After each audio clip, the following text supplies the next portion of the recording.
5 tips to an instantly better violin spiccato. Spiccato is coming from the same family as Sautílle. However, there is a little bit of nuance in spiccato that I want to address here. Spiccato generally is an off the string bow stroke, and it literally means to separate each note. However, it's all about the approach to the string when you're playing spiccato, and it is a more controlled bow stroke when you're performing and when you're playing spiccato. So what I tell my students is that the approach of the bow to the string is very important. So I want to make sure that my bow is not completely vertical going this way and is not completely horizontal as in a détaché, right? So if I'm working with this spiccato bow stroke, I am focusing on the approach of the string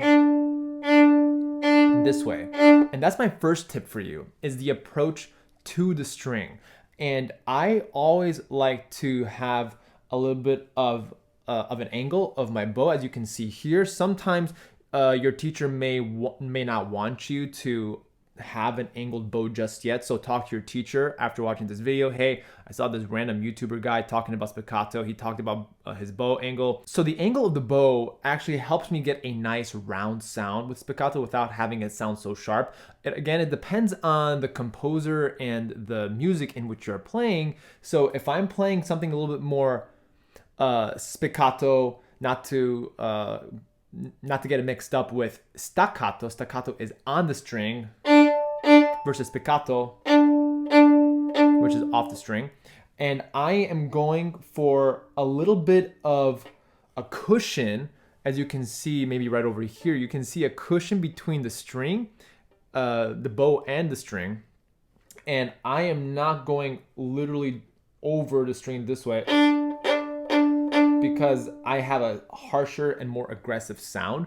So that is number one, having a solid approach, having an angled bow to have a nice round sound. And the way to do that is to kind of lift your wrist up a little bit, not too much, because I see students often overcorrecting themselves this way. So you want all your fingers to be bent. You want your wrist to be forward a little bit. And look what happens when I put my wrist forward or up, my bow actually twists forward.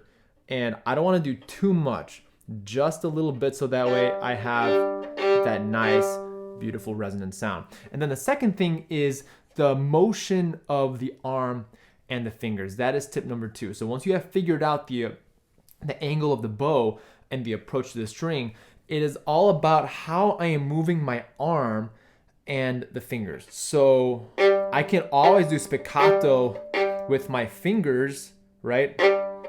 This way. However, that again has a clear, I don't want to say harsher sound, but it just, I'm setting from the string with the spiccato versus. So you always have to make those decisions. I'm like, if I want to use more fingers, if I want to have a little bit more grip of the string, or if I want something more round, I use my arm. I could always use both. It's kind of a both and you can do,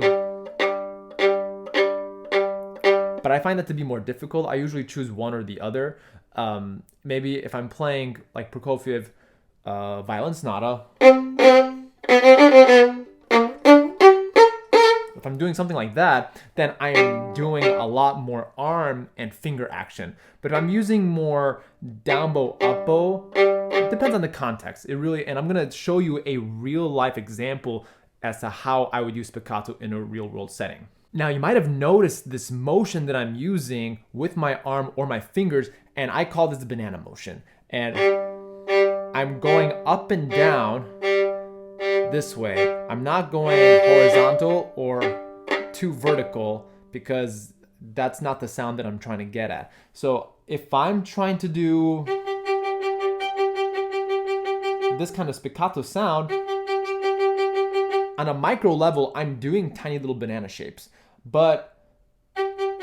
And then this is what it looks like from this angle. Take a look at what my arm is doing, my right hand. I have this really nice banana shape going for me. And you will find that if you do it this way, you will experience less fatigue in an orchestral setting. You'll find that you will have a more consistent sound. And something that I haven't mentioned yet is the contact point. The contact point is crucial when you're doing spiccato because you want it to be consistent. So when you're doing spiccato, try to keep it in the same place so you get a nice consistent sound on the down bows and the up bows. Very important that we do that. And to kind of combine all those details together, you want to practice spiccato slowly. I emphasize this on this channel. If you're new to the channel, I encourage you to subscribe and make sure that you check out other violin bow tutorials that I have besides spiccato. I'll link some videos in the show notes, but I also want to just talk to you about how I would practice spiccato in a slow manner. So number one, have a metronome with you. And I also have a bunch of videos on how to practice with a metronome on the channel, so make sure you look those up.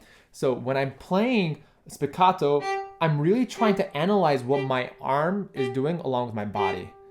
And once I have a feeling, then I can make that a little faster.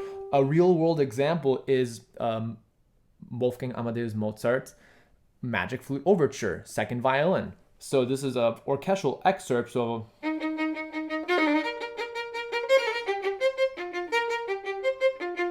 that is the excerpt, right?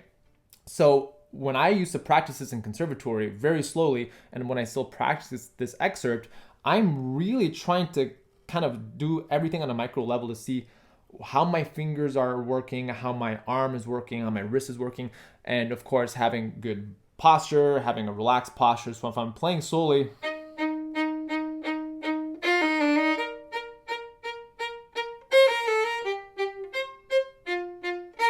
and I also try to include the music with the accents, forzandos, whatever. So, and then when I feel confident, I increase the tempo.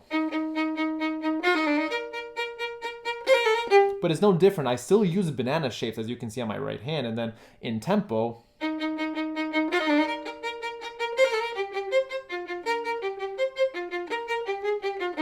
And you're probably thinking, okay, well, that's how you do it, but how do you practice spiccato? Well, one effective way to practice spiccato is through your scales. Really simple to kind of dive into your practice with scales with spiccato. I've talked about on the channel with Schradiak Opus 1. I've talked about having different kind of scale ideas in the practice room. You want to come into the practice room with ideas.